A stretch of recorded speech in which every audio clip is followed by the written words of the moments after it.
Atlanta protests turned violent in downtown Atlanta on Saturday night in the wake of the death of an environmental activist who was killed by authorities this week after officials said the 26-year-old shot a state trooper.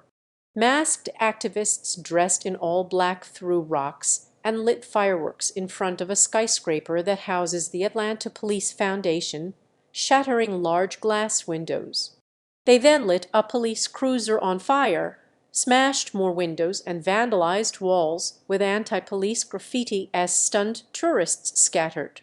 The violent protesters were a subsection of hundreds of demonstrators who had gathered and marched up Atlanta's famed Peachtree Street to mourn the death of the protester, a non-binary person who went by the name Tortuguita and used they/it pronouns.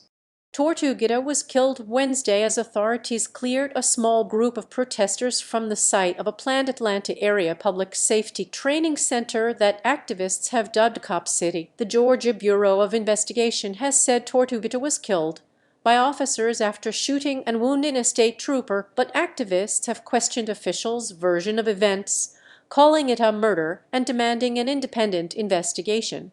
According to the GBI, the incident was not recorded on body cameras.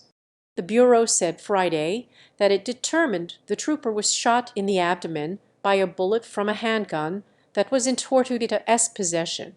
Word of Saturday's protest had been widely circulated ahead of time on social media and among leftist activists, with some passing out flyers that read, "Police killed a protester. Stand up, fight back."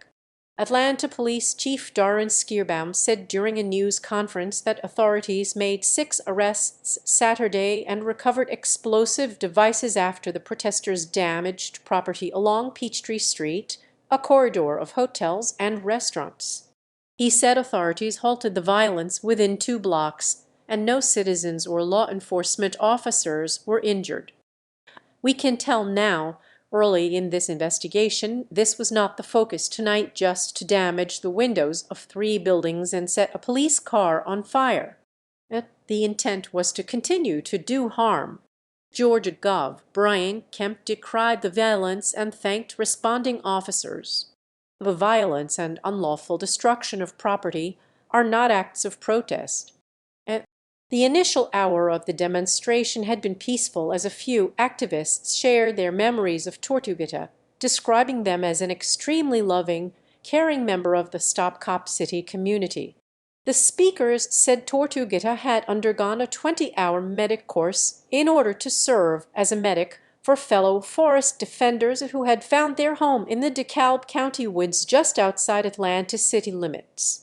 Opponents of the training center have been protesting for over a year by building platforms in surrounding trees and camping out at the site.